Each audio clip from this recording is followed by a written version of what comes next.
Sirius XM. The Opie and Anthony Show. Got Chris Jericho outside the studio. Yes. He's promoting his band Fozzy. Yeah. Yo, Chris! Where are they playing? Yo, Chris! BB King's? Yes. Right here in Manhattan? Yes. Nice. Chris There he Jericho! Mr. Jericho. What's up, man? What's up, man? How's it going? Take a sheet. With a great t-shirt, by the way. Oh, thanks. I had Paul this Stanley, flea huh? market in Calgary in about 95 Right. because I could never find just the Paul Stanley shirt. So it's actually Yeah. still crackly from the airbrush. That's a solid t-shirt, man. Yeah, man. It's cool. We and you're playing BB King's tonight? Tonight, yeah. And we played the first single off Sin and Bones. Oh, cool. Congrats, brother. Oh, thanks, man. We played Spider in My Mouth. Oh, killer. Cool. Yeah. Thank you. And me and Ann were talking because we go way back with you, obviously. yeah. 12 years ago, you started Fozzy? Yeah, we started Jesus. in 99, Right. actually. So the first time we came and saw you was Yeah, 99. And did you think it was going to last this long? It was just kind of a fun thing that we were doing. I've been playing in bands like my whole life. Yeah. Right? So when I met up with the guys, the Fozzy guys, Rich Ward and Frank Fonseray, who were doing a band called Stuck Mojo at the time, it was just a fun thing, and that's where the whole Fozzy thing came from. We started out as Fozzy Osbourne. It was like a cover band. And then we got offered a record deal by this guy called Johnny Zazula, Yeah. who, as Jimmy knows, signed Metallica and Anthrax back in like 83, and he was super into this concept of this cover band. So that's where it started, and after a couple of years, it was like the original Steel Panthers, kind of what we were doing. Right. And then after a few years, we really thought like we want to do something more with this, and the whole, gag was fun, but it's very limiting. It kind of boxes you in, and that's kind of when we dropped that whole thing and turned into what we're doing today. So originally it was just for fun, but then in about 2003, we decided we should start working And you're on this. 14 years into it now. Yeah, 14 years into it. The only thing we hated was that you wouldn't break character. Well, that was and the we thing. have to bring it up That was every Yeah, time. I know, it's funny, right? Because you guys were the ones We that were were like so mad. I know, and that's kind of what the idea was. We were doing covers, and it's like there's a million cover bands, right? Yeah. So let's do something different, like a Blues Brothers thing, or like you said, what Steel Panther are doing now, and that's just don't break character. We'll do. Actually, where I got the inspiration from was Tony Clifton, Okay. who was Right, yeah. Andy Kaufman's Yeah, of alter course, ego, and he would never break character, and he was the biggest asshole prick comedian ever. And I thought I want to do the same thing. I want to be like the ultimate, lead singer disease guy, and never break character. Yeah, yeah. So that's kind of where it all stemmed. But it's hard to believe that was 13 years ago now. And you've evolved, certainly. It's been great, man. I mean, we've toured the world. I mean, Sin and Bones came out last August. We've done 16 countries since then and played with everybody from Metallica to Slayer to Anthrax to Avenged Sevenfold to everyone in between. That's So got to be a dream come true for you. it is, and I'm sure it was the same for all you guys with your heroes. You meet them as fans, and then you become peers, and then you become friends. That's kind of a cool transition. It happened Right. for me in the WWE, and it's happening for me now in music. So it's been pretty cool. Where's the band really huge? What countries? The biggest countries for us is probably England and Australia. Those are Australia's where we did the tour with Metallica in February, and England is where we kind of do our own headlining shows at places like BB's or bigger, just on our own. That's awesome. So, but the States is going good too. We did the whole cross country tour last year with Shinedown, and now we're doing this tour with Saxon, like this legendary band from England. Sure. We just started yesterday in the sticks of Patchogue, Long Island. Patchogue. Patchogue. Yeah. Holy shit, I didn't know that Long Island was that far away. Like, we usually go to Uniondale Coliseum, and it's, 20 or 30 minutes. This just fucking kept just going keeps on and going. on and on. And it goes like, who lives further out than there? that, I that's heard. for sure. Yeah. I heard it goes even like another, half Another hour. state out there. Crazy. Oh, yeah. So, yeah, but it was a good way to start off. It was cool, man. No one can pronounce Patchogue. Patchogue. You can't even pronounce it. Now I just fucked it up. Patchogue. Yeah. There's all those like wacky Hicksville. Indian There's a names Jericho out there, which is cool. Jericho Yes. Yeah, Turnpike. that's a good one. Yeah. Yeah, we know Jericho Turnpike well. That's our area. Oh, is that a male prostitute zone or something? What's up with the wrestling? So you're taking a break, or Well, my schedule over the last 3 years has been based around Fozzy, so I'll go back to wrestling if we have time away from the band. So I was back for actually Jimmy came to WrestleMania last time I was here. me and Jimmy sat That's together. right, that's right. You put Fandango over. Yeah, that's right. Yeah, You were the Fandango. guy that they chose to put Fandango over. Yeah, it was interesting. I mean, obviously not the first choice of guys when you're going for WrestleMania, which is like the biggest show of the fucking year. And Vince calls me in his office, and you guys love the Vince invitations. Oh yeah. He's like, Chris, I've got a task for you. A task. And it's you like, don't want to like do it. what? He's like, I'm going to put you with this, and he goes into his spiel, and it's like he's like a magician. He starts weaving. We were trying to get some new guys on the show, and we have this new guy. I think he's got a lot coming to him. He's got a lot of an upside. And he's really good, and blah blah blah. And after about 5 minutes, I'm like, well, which guy are you talking about? Yeah. And he's like, Fandango. I was like, that guy? Out of all the guys, that guy. And while he was talking, in the back of my head, I'm like, I hope he doesn't say Fandango. Oh shit. And I'll tell you something else too. He got that Fandango gimmick from when I was on Dancing with the Stars, because I know he was watching it and thinking like, these guys are pussies. Okay. You know, like this would be the ultimate heel, a male dancer. Okay. Right? So that's where he got that from. So it goes full circle in a way. Yeah, exactly. Which was funny because I saw you in the hallway. I was like, oh, you turned down Dancing with the Stars, huh? Yeah. And you're like, don't believe everything you see on Twitter. But he did it so seriously, right? Did you see that? No. I said I turned down Dancing with the Stars, and everyone bought. But not everyone, but a lot of people. But the way he tweeted it was like, now I can finally officially say that I turned down Dance with the Stars. Thanks, because they were announcing the new lineup on Wednesday. So on Monday, I said, okay, I can officially tell you I turned them down, and everyone bought. Thanks to the producers for considering me. And I'm like, Mr. Fan, going, oh, Opie's tried out for Dancing with the Stars. He didn't want to do it. That's cool. Of course, I wasn't asked. You guys are getting big, man. You guys are getting huge. Well, we did film a little documentary yesterday, a little scene in a documentary. So yeah, for Dancing with the Stars, we got things going on. Okay. Kevin Pollak's got a little documentary, and he asked us to be in it. Were you dancing?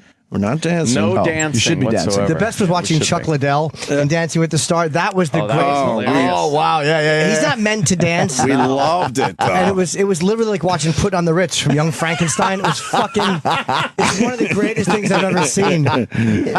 Gentleman Chuck Liddell was really great. We're bummed that Fandango started wrestling, because that's when we tapped out, because we're not into wrestling like we used to when we first met you. But that brought us back in. That gimmick was hilarious. It was such a ridiculous gimmick, right? Yeah. But I mean, obviously, he had to wrestle eventually so Vince could get his money's worth. Well, the thing is, you know, to continue the story we're talking about, you know, so I found out Fandango's his first match ever is in WrestleMania against me, and it's like, I'm not Steve Austin, but I got enough of a name value where that's a pretty big position for him to be in. It's a lot of pressure because. You know, we've never seen this guy. We don't know if he's any good, if he's a drizzling shits, what. and the fan, you know, a lot of times when you're wrestling, it's like doing a show. You want to play your hits so people sing along, and you throw some new songs in there, kind of watching. With him, he had no hits. He had no moves that anybody knew. Yeah, no, it's so there was nothing for people to bite on. Like, you know, of course, you couldn't fake going for the, you know, Stone Cold Stunner because there was nothing to fake for. So I had to kind of construct a whole way of building this match over 4 weeks to make people give a shit about it, and I think we did a good job of that, because the next night after WrestleMania, that guy was like the most popular guy in the business, because they're all doing his stupid dance, and they had this awful theme song that sounded like I Dream of Jeannie. It was like a and it was like a top 30 hit in England on iTunes. And I guarantee a week and a half after, or 2 weeks later, everyone was looking at their iPhones going, why the fuck did I buy this song? Can I erase this, please? That's when you get a song and put your phone on shuffle, and like, you're like, this is good, this is good. What the fuck is this? What was I thinking? What was I thinking? Exactly. There it is. Your crack production team killing it, right? So It does sound like a sideways I Dream of Jeannie. It does. So people would ever do this, and they'd sing along with it.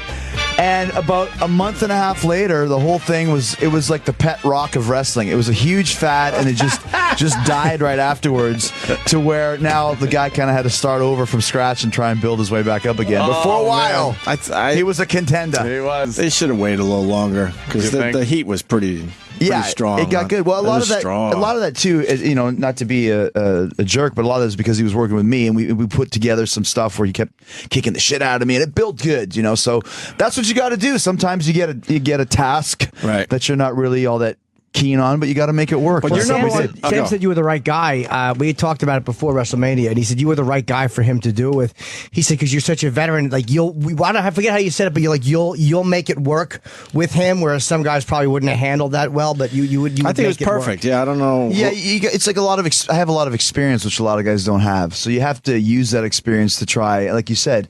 What's the strengths and what's the weaknesses? And let's exemplify the strengths and eliminate the weaknesses. Did I paraphrase you right, Sam? Yeah. It's like having Sam on your show. Yeah, exactly. You got to hide the weaknesses, which is why he's been sitting in the corner of the camera the whole time. But also, I mean, Jericho's got confidence about him now because he's been doing it for so long that he's He not always had the confidence. But he's not though. afraid to make somebody else look good. When you debuted, you were dripping with confidence. It was Dripping with confidence. Dripping with confidence. Well, that's the thing. Out of I every had pore. 9 years of experience before I debuted in the WWE. They're working around the world and all these other places, and that doesn't really exist too much anymore. You know, guys will go. They have a big training facility down in Orlando. Guys will go there for 6 months or a year and kind of learn a bit, and then they're on TV to sink or swim on their own. And when you have 8-9 years experience, it gives you more options on what to do, Right. and how to get over, I guess you'd say. But your number one priority now is Fozzy, huh? Yeah, it has been for the last 4 years. We decided in 2009 that we really thought we could do something special with it. Yeah. And we've done everything backwards for the way you're supposed to do things, but it's worked out great. And especially whenever we come to New York, I mean, the crowds are packed, and it's just been a really, really cool experience because, like I said, I had a lot of people telling me when we first started this. Same thing I did when I first started wrestling. You can't do it. You're too small. Okay, well, I did it. Well, you can't be in a band. You're a wrestler. Well, why? I mean, Bruce Dickinson is an airline pilot, but I don't look at Iron Maiden as the airline Right. pilots band. When Is he really? Yeah. And when he's on stage, he's Bruce Dickinson, and it's the same with us. We've never been, a wrestling band that was running around singing about jumping off the top rope and Right. spandex and turnbuckles and stuff. Wait, what kind of airline pilot? I'm sorry. Didn't he fly missions into Afghanistan or something? He wasn't Recently? in the military. A No, while he's ago. he's a commercial airline pilot. didn't know that. For an airline in England called like Our House or something, some Swedish airline. But Active, though? Yeah, he actually amazing. flies Iron Maiden's plane when they go. Fuck They did a that. tour a couple years ago Yeah. in a big F-16. But I don't know. I'll pretend I know about military. It's an F-16 bomber that they gutted the insides out, and it was a giant plane that they took all of the insides out, put like 30 first-class seats, and then the back was all their gear. Palleted, like a huge C-130 stage, or giant, something, yeah. giant Eddie, everything. And they would fly from, we're flying from England to Jakarta, Jakarta to Russia, Russia to Japan, Japan to LA to Brazil. And Bruce flew it. They flew the plane. It was He's cool, like Travolta. He's a legit pilot. well, he's nothing like Travolta, other than the fact he's a pilot. you hope he picks different massage scenarios.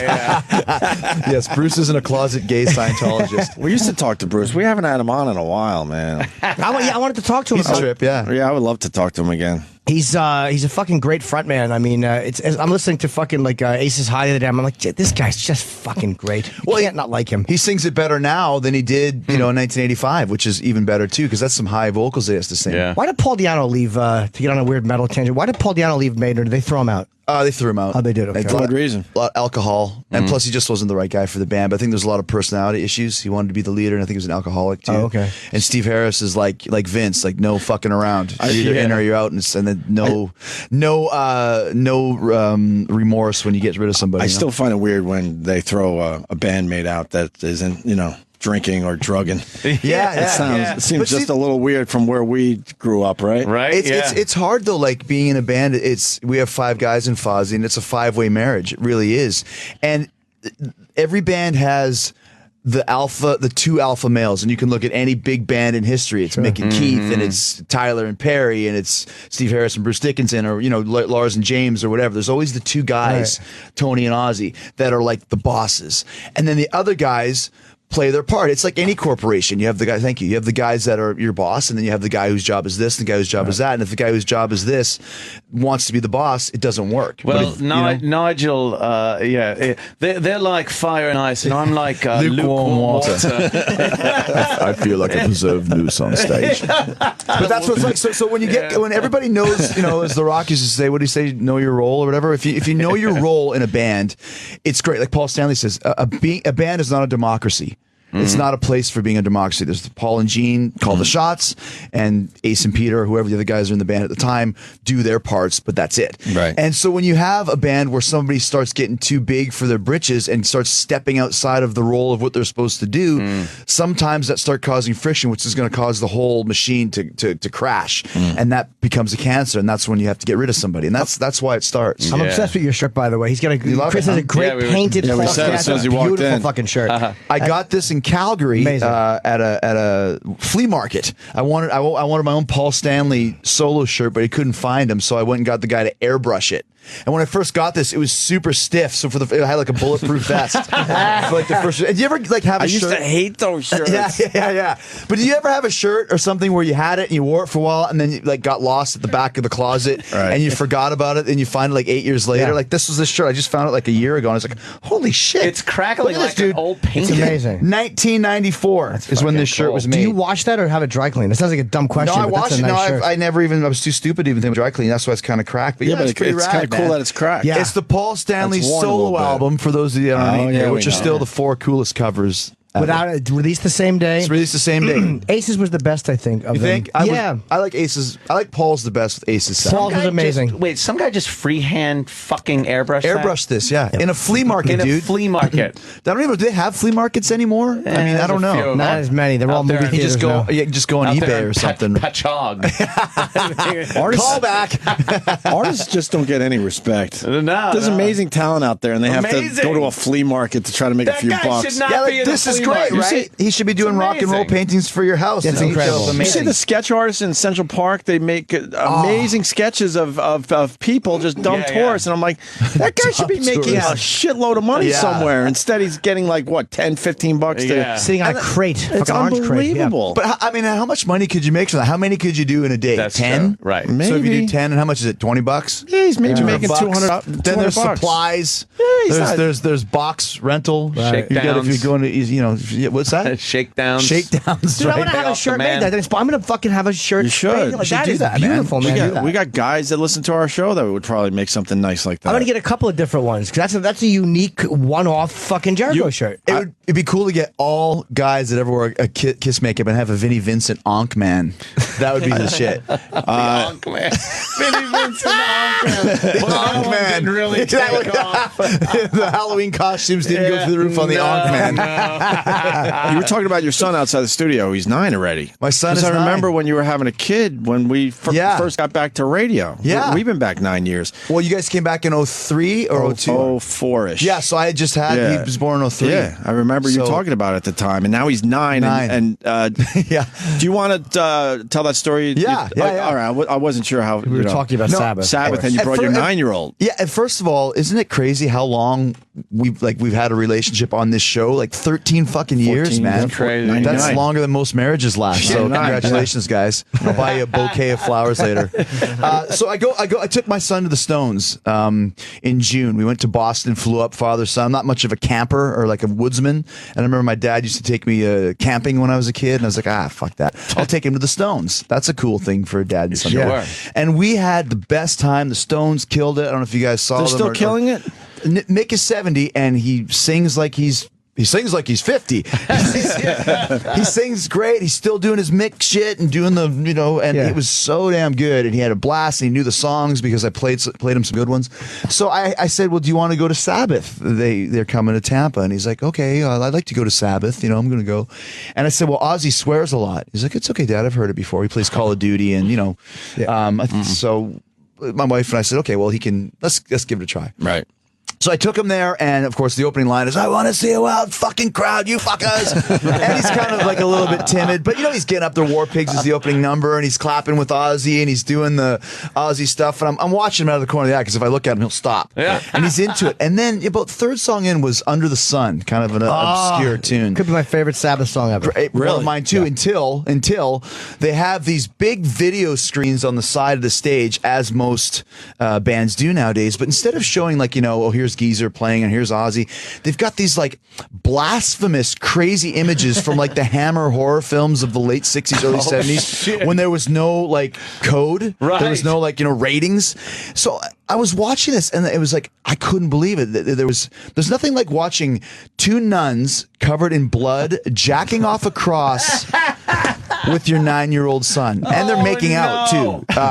And so I was kind of looking, and I can see that he's.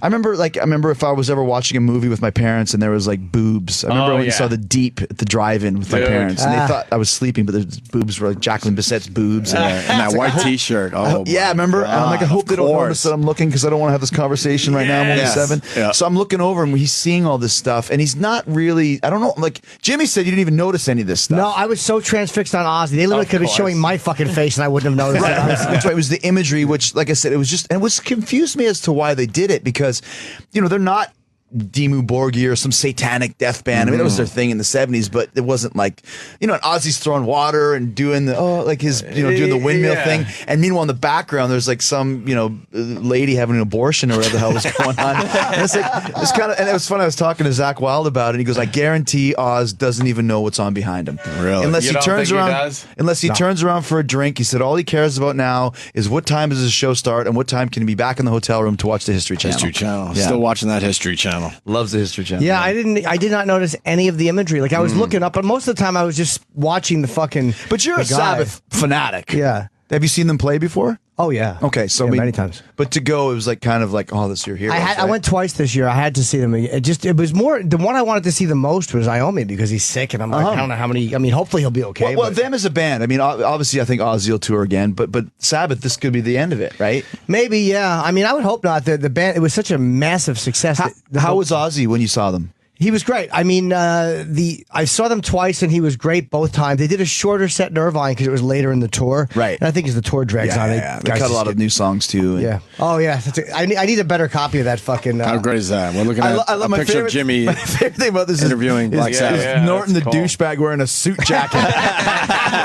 It's like I'm going to go interview Sabbath. I have to look the part for once. At Ozzy's home. That's Ozzy's house. Yeah, oh wow! I bought the jacket, the pants. I bought everything for that, and I didn't know what. I wore a black T-shirt. I wanted to wear because it's for their DVD, so I wanted to wear something that was kind of. I didn't want to wear like a fucking rock T-shirt, right? And I didn't know what to get, so I'm like, just a jacket and some black pants. That's huge, man. That's so cool. That's one of the things. Like, we were talking earlier about how you get to become friends with your heroes, and that's pretty cool that you're in Ozzy's house. I've never been in Ozzy's house before, but that's pretty damn cool, man. Yeah, I've been to think, when you were 15. Jim Florentine left me a message. He goes, remember you were calling England, Jet Records, to try to meet him? I used to call England in 1981. And now you're in his I want to meet Ozzy. Asshole. Yeah, I can never tell Ozzy that. He'll get creeped out. Yeah, you probably shouldn't be in Ozzy's house. Yeah. That's the second house of his I've been in. The first one was that we shot the opening to the special was his old house in his bathroom. Listen to Norton house dropping. That's the second house I've been to. The first one was much nicer. Believe me, it's a big drop after Ozzy. It goes from Ozzy to Opie and Anthony are the next two big houses. I remember an embarrassing fucking moment. I went to go see Saturday Night Fever, and I'm sitting between my mom and my grandmother. And it's like, that part, you happy now you're a cunt, right? Yeah. And they're like fucking gangbanging that chick in the back seat. And I swear, I was just like, I was jerking off. I was so fucking uncomfortable, man. It was like... well, now fast forward, if I can put myself in your mom's shoes, I'm sure she was even more uncomfortable. Absolutely. And what do you say? Like, there's nothing to say. You're kind of... You don't want to fucking talk about it. Did you say anything on the way home? I didn't really say, like, what did you think of those images, son? I just said, it was pretty heavy, and some of that stuff you probably shouldn't have seen, and he was Don't agreeing. tell mom. Don't tell mom. Yeah, I pretty much did say that, don't tell mom. But conversely, she had taken, I believe, him and our nephew, who was 11, to Lady Gaga, which was... Fire Island times 1,000, where I guess one of the opening lines was like, I want you to suck, I want all of you to suck my cock, and she's a chick, and they're like, same thing, don't tell your mom. Two of us raised our hands and cheered.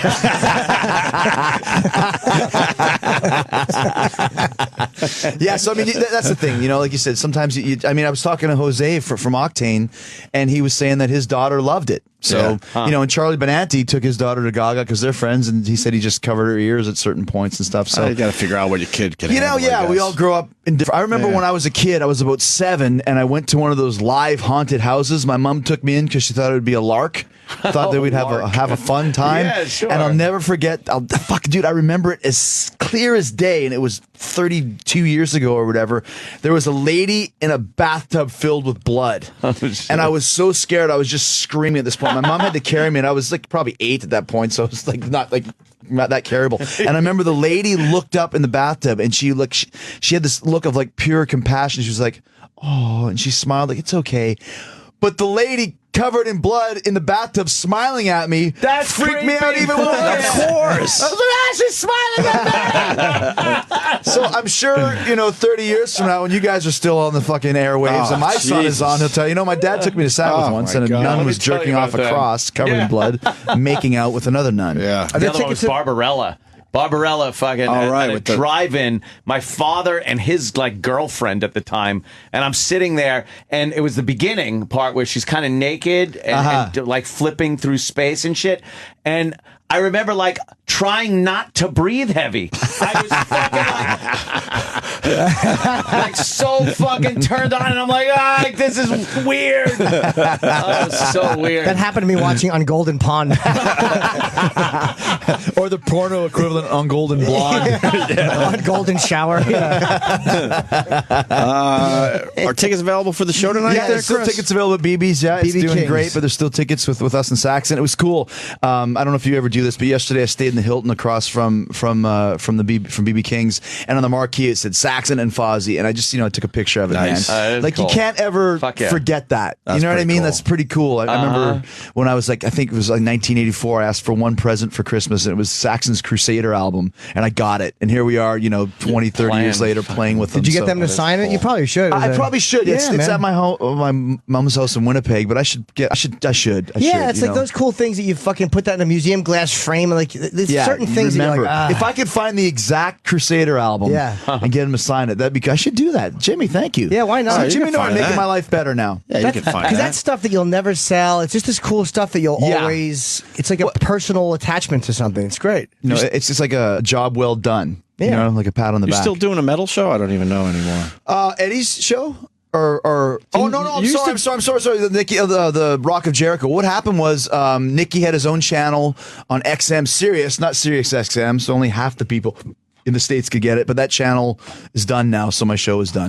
You should be on the radio if you want to do it because you're so knowledgeable. I think there's other fires in the what is it? There's other fires in the basket. Yeah. Sam. There's other irons in the fire. Irons I in think the was what I fire? meant to say. All right, so you'll be back on radio eventually. Yeah, it was funny because I did 97 episodes, and the 100th episode was scheduled to be Lars Ulrich, and they canceled me at 97. And he's like, when the fuck are we doing the show? Are you going to call me? I got this movie coming out. I'd like to talk about it. And I'm like, sorry, Lars, I have to wait until I get something else, but I'd be happy to interview for PBS. We're seeing Metallica a week from tomorrow Oh, at the Apollo. Can't wait. Dude, that is great. Was that just a promotional cool. thing? For the Yeah, movie? they did it with Paul McCartney, which was just ridiculous. Oh my gosh. that was just ridiculous how cool that was. I missed the Springsteen one they did last He was. year. I got it after seeing him. He was amazing. Live. McCartney? and Springfield. McCartney. Yeah. was Well, great. see, guys playing that long know exactly what to do. It don't matter if you know them or not. I you know? finally went to my first Springsteen show a year ago. It was ridiculous. Blew you away, how- right? Yeah. It was unfucking were- believable. I'm there like, were why am I not a 17 Springsteen fan? 17 fucking people on the stage. Yeah. It was The band. Oh, yeah. It's It's 'cause he's got a whole horn section. Huge, like And fucking an amazing yeah. performer. He also calls his set list on the fly. Jeez, Whatever yeah. he feels like. Yeah, they know like And they just know 80 it, songs, and they are expected. It's like James Brown. Okay, we're gonna play. I think they did "O Sole Mio" in Italy. Holy They want to do "O Sole Mio." You guys can figure that out in like 3 seconds. Like, I Yeah, guess. work on it. Yeah, "O Sole Mio." Who did that with paparazzi? I saw that one. It might have been Brian Adams. I saw a weird video of Brian Adams singing that with Pavarotti. Would have all these fucking Oh yeah. Pavarotti and friends, and the best one is James Brown. It was Pavarotti and James Brown singing "It's a Man's World." It's really awesome. good. Yeah, It was awesome. We played that on our show. we did. Yeah, Yeah. I've got a great Pavarotti story if you got an extra couple minutes. We flew to India about 10 years ago. We had a WWE tour in India. And I get off the plane and I forgot my my Discman. That's how long ago it was, pre-iPod Yeah. days. So I get off the plane, and when you forget something, everyone's coming off, so I got to wait until everyone comes off. So I'm waiting until everyone comes off, and I notice there's a guy beside me sitting in a wheelchair, and I look over and it's like, holy fuck, it's Pavarotti. Wow. So I'm kind of standing there, and like he kind of looks over at me, and I look over at him, and there's like that moment where we connect eyes. So now it's uncomfortable because now we both know that we're there. So I look at him like, how's it going? Mr. Most famous guy in the world, and he's like, I sing too. and he's like, oh, good, and I'm like, good flight. He's like, yeah, my foot kind of hurts. He sounds like, was he Transylvania now? But my foot hurts. It was a long flight, but you know how it is. And I was like, okay. And so, you want a piece of gum? And he's like, oh, no, it gets stuck in my dental work, but it's okay. You have some gum. It was like the worst conversation ever, but the best conversation because it was with fucking paparazzi. It's amazing. Yeah. So, and then I had to go back and get my Discman, and I was like, I'm going to sign it. And I came back out, then he had disappeared in the wind. So, and he died about 2 years later. So that was pretty funny, though, man. Yeah, I remember he had total dyed hair, like when it's overly dyed, like eyebrows, like black. He had eyebrows black as night. He needs that up on stage. Yeah. It looked a little creepy. So what's Metallica doing at the Apollo? Doing a full set. As promotion? Sirius does this thing at the Apollo where they get these kind of like bands that never would play there, right? And it's this amazing promotional thing, and Metallica's doing it for the. It's self-serving for just the company, to be honest with you. But how big is? But we get to enjoy Metallica. Oh, that's great. What's the cap at the Apollo? God, 1,100, maybe 12. It's very small. See, dude, that is Tops. the shit. Yeah. You never went to any of the Metallica 30th anniversary shows, did you? I don't know. I mean, no, you would know. They had 4 shows at the Fillmore in San Francisco for their 30th anniversary. No. Yeah. They played 80 shows in 4 days. And they had, dude, it was crazy. Look at the set list. The only song they played every time was Seek and Destroy, and the rest was obscure songs they'd never played before. 80 shows in 4 days. 80 songs. Oh, 80 songs. In 4 days. And playing songs that, To Live Is to Die from Justice for All that they'd never played before. Like all this stuff. Wow. And it was in the Fillmore, which holds 1,000 people. Wow. It was one of the best experiences ever. So that'll be the same thing at the Apollo, I'm sure. I got invited to a private show they did. It was the night before it was like 150 people. It was a tiny club, and it was like where? I forget Here? where. In New No, York? it was. I was seeing them the next night, and I was flying in that day. I was not physically there the day of the show. I was so fucking furious. But you don't remember what city it was in? It might have been Cleveland for the Rock and Roll Hall of Fame Maybe thing, that where I was it, wasn't yeah. going to be there. Yeah. But I wasn't going to be in the city when they were doing the show. I was one of my favorite concert heartbroken. experiences. I saw Metallica in the Snake Pit. Remember the whole Snake Pit tour, yeah. where you're actually under the stage looking up at them. Yeah, that's. And I was on the radio at the time, so I got the good tickets. It was in Buffalo, I believe. You know what was cool is we played with them in Australia. This, like I said, and Lars invited me to sit in the cockpit. It's called, which if you see their big stage show, they have a big like serrated grate. I guess it's a grate where the drums are in front of it, and that's their set. And you sit behind the drums. Oh, shit. Which is cool because it's the back area where James changes guitars and everything. All you can see is if you're looking through a grate. But it's cool. fucking so rad because all you see is like the crowd. You see kind of Lars playing a bit, but just watching the crowd. Like there's nothing else to look at but squinting through this thing. So yeah, that was probably the coolest moment of being a Metallica fan. Like we're playing with Metallica and I'm sitting in the cockpit behind Lars. So it was cool, man. That is cool. Yeah, they're amazing live, man. They're fucking. I saw them on the Death Magnetic tour, and they had the stage revolve. Yeah. And each on one corner. I mean, I like the fact that Lars doesn't want to just be buried in the back because drummers get that whole fucking syndrome of just being hidden. Right. No, it's cool, man. That movie's going to be great too. Have you guys seen the preview for that? No. Dude, it's not a concert movie. It's like The Song Remains the Same or The Wall. It's a concert movie interspersed with this crazy story where a guy goes to a different dimension. Watch the trailer. If Sam was here and not screwing off the one time we needed him. I know, it's amazing. He could do the damn. You're one of Sam's idols, and this is like literally like me walking out of the room while Iommi is sitting here. Fucking dummy Sam is. What are you doing? Fuck, I know it's been like 13 years and he said 3 words to me. I'm like, yeah. Did you like Some Kind of Monster with the therapy and all that? Oh, it was that crazy. Was so uncomfortable. Yeah, it was very but uncomfortable. What a cool movie. Just the fact they were able to catch that. Right. That wasn't supposed to happen. You know, that's the thing. I guess they figured out all their issues finally, right? They did. Oh, yeah. But everyone goes through that. Because that movie's got to be at least 10 years old. Yeah, it is. Now. And it worked. Midlife crisis. Yeah. They're together now. It's like, and remember the therapist? He was butthurt because they didn't need him anymore. I thought he was in the band. He was submitting lyrics. Remember that? Yeah, he was submitting lyrics. It was so douchey. They said everybody can try lyrics instead of James just write him. And the fucking therapist showed up lyrics. Were they good lyrics? No, I don't know. I don't remember. Sit on the couch and tell about your childhood. Don't worry, everything will be good. I don't know what the fucking lyrics were. They were probably really, really fucking personal and awful. Nobody wants to hear us singing about being molested. It's inappropriate. Terrible. That was My pretty mother raped me when I was 5. Am I damaged? Sometimes a donut's just a donut. Yeah. That was brave of the band to do that, to let their guard down like that. Absolutely, because things have changed over the last 10 years to where 10 years ago that was still like Metallica's the heaviest band ever, and they can't be human. You can't, like, I remember there was a lot of fans that were pissed off that they showed like this deep interpersonal. How about they were pissed off when they cut their hair? Yeah, I was one of them. You were. And I get it now. My hair was super long, and since I cut it, just grow your hair back. It's like, first of all, it would take me 10 fucking years. I'd have a giant fucking bald spot, I'm sure, by that point in time. And it's like, if Hetfield and Bruce Dickinson can cut their hair, I think I'm still a metal guy to have short hair. It's okay. That's why I had to give up on it too, man, because it gets weighted down. You does. see all the fucking damage up there. And I live in Florida too, so I had cool hair, but it was curly in dry climate. Yeah. But go to the humidity, it's fucking Shirley Temple. It's brutal, man. It'd be like, I could pull it down to like here, and then it would go boing. Yeah, I kind of like my longer hair, but I just can't have Ozzy cut his hair. I can't have it. Oh, he won't. I can't. No, he Ozzy's won't. one guy I can't. No, have he him cut his never hair. oh wait, what will. were you saying? You had a point there. So 10 years ago. Oh, I was going to say, it's like, it was still so unheard of for a band to show themselves that way, because the social media wasn't going at that point in time. And now you can go on social, on Twitter and find out what frickin', David Lee Roth had for breakfast or whatever. Right. But back then it was still like, these guys aren't human. They're our heavy metal gods.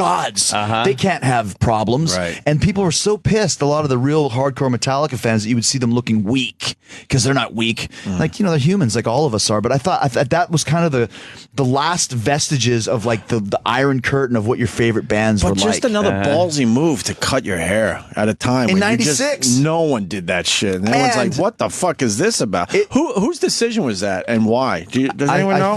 I think it was a collective decision, but I know they started wearing eye makeup at that time. They did. They had Cuban cigars and Cuban fucking hats Kirk is wearing. I remember James didn't like that, didn't want the makeup and the Cuban cigar look, but was cool with cutting his hair. And if you look at the last few years of Hetfield with long hair, it was really bad. Like, he had this one where it was a total...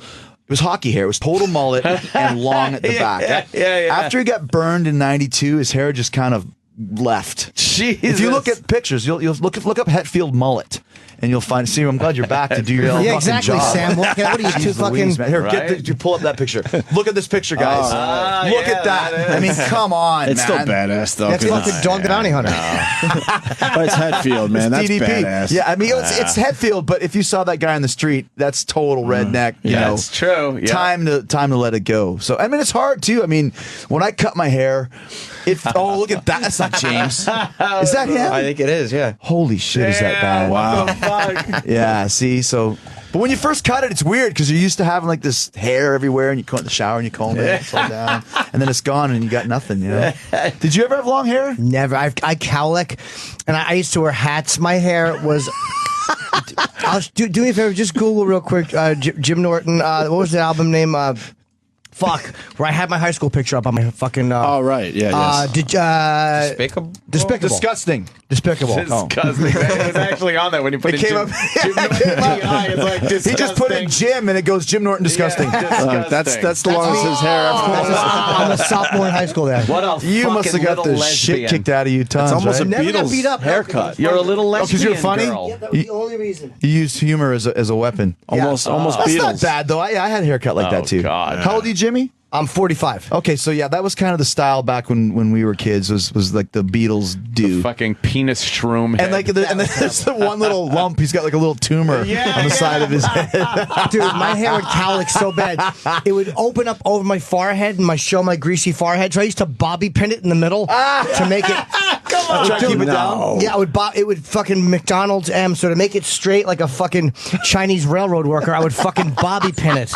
And you walked around with a bobby pin? No, it was at night. Oh, okay, just to kind of push it. is that Like funny? a Chinese railroad. And the best thing is everyone knows. Oh, okay, I get it. Yes. I used to have curly hair, and I always I wanted to make it long. I had a mullet, but it was 88, so that was okay. But I used to try and straighten it and crimp it, and it would always curl up. So I wow. used hairspray and then crimped it, which fried the shit out of my hair. So they used to call me Steel Wool when I was in high school because I had the mullet with a big thing of like frizzy steel wool hair that I Frizz hair, refused to cut because I was metal. Yeah. Oh yeah, fuck. steel Too wool. good. I couldn't do long hair. I would have, but I Look at just that one. couldn't. Put that one up.